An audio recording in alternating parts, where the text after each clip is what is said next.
Los derechos humanos protegen a quienes son agredidos por los poderes del Estado. En la Edad Media era absurdo plantearlos. No había derechos para los hombres. La figura del Cristo torturado justificó la tortura de Torquemada. Todo régimen autoritario reprime desde un absoluto. Primo Levi dice, existe Auschwitz, no existe Dios. Dios ignoraba la ESMA, las matanzas en Vietnam. En un mundo en el cual el silencio de Dios es agobiante, los seres humanos tenemos la obligación de tomar la palabra.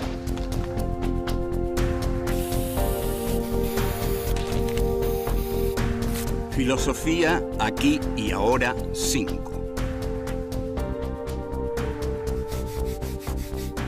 Filosofía y derechos humanos. Encuentro 7. Los intelectuales y el poder. 1. El discurso del rectorado.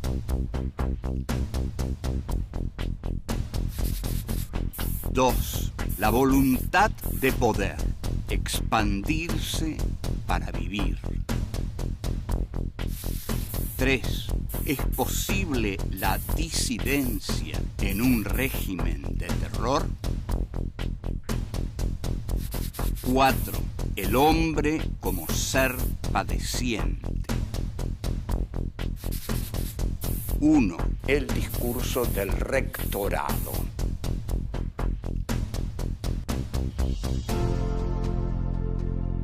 Encuentro 7.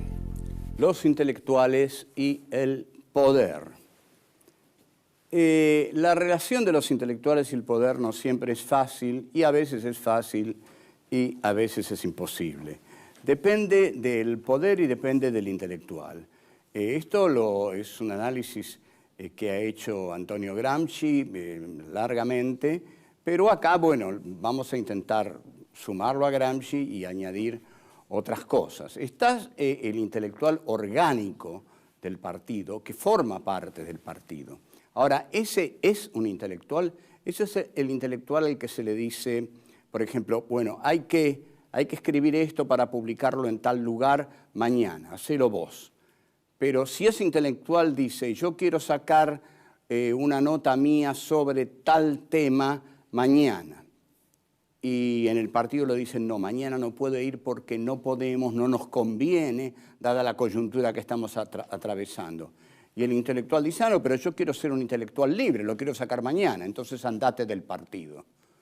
Entonces se va del partido y pasa a ser un intelectual libre, pero pasa a ser también un intelectual que no tiene ya el poder del partido, pero tiene el poder de su libertad.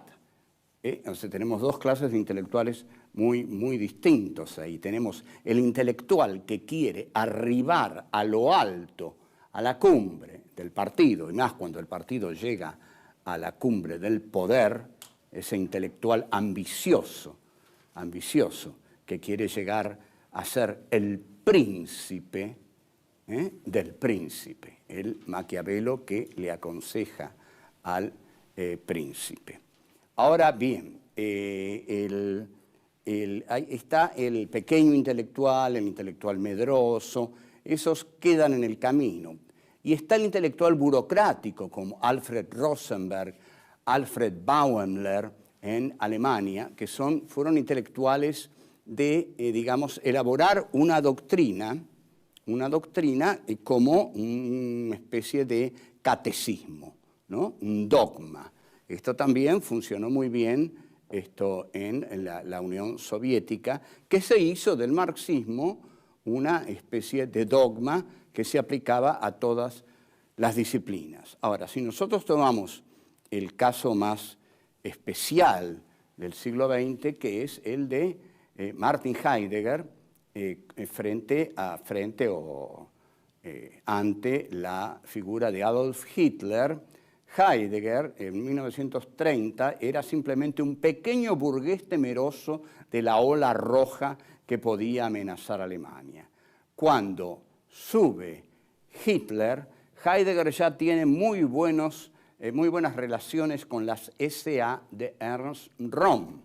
Entonces logra el rectorado de la Universidad de Friburgo. Ahí Heidegger se siente el Führer intelectual de Alemania, nada menos. Aquí tenemos entonces a un poderoso intelectual, famoso internacionalmente porque en 1927 había publicado Ser y Tiempo, que es rector de una de las grandes universidades de Alemania y convoca a los alumnos cuando asume y da un gran discurso que es el discurso del rectorado. Entonces, el discurso del rectorado, Heidegger, muy osado, con mucha energía e imaginación, dice lo siguiente: Alemania está en el centro de Occidente, y al estar en el centro de Occidente, Alemania es Occidente. Pero Alemania es Occidente porque sus raíces están en Grecia, en el siglo V a.C.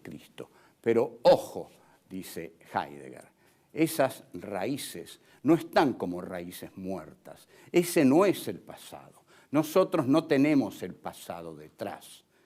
El pasado es aún. Esto sonará en una pantalla de televisión, yo no sé, pero en una aula magna de la Universidad de Friburgo de Alemania, colmada de camisas pardas, esvásticas y banderas con esvásticas, cuando Heidegger dice el pasado es aún, esa frase es genial en cuanto al efecto que quiere producir. El pasado es aún quiere decir los griegos están en nosotros. Y ahí Heidegger está creando el eje Atenas-Berlín, no el eje Japón-Alemania-Italia, el eje Atenas-Berlín. Nosotros somos Occidente y Occidente se encarna en nosotros porque los griegos están en nosotros.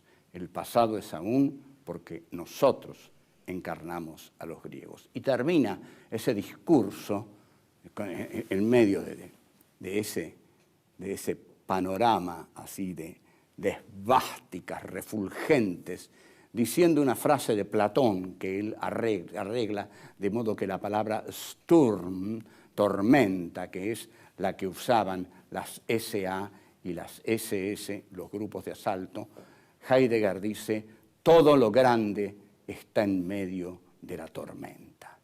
Luego de esto iban todos a la guerra, porque era casi imposible para un alemán no ir a la guerra si un gran filósofo no le dice, todo lo grande está en medio de la tormenta. Seguimos.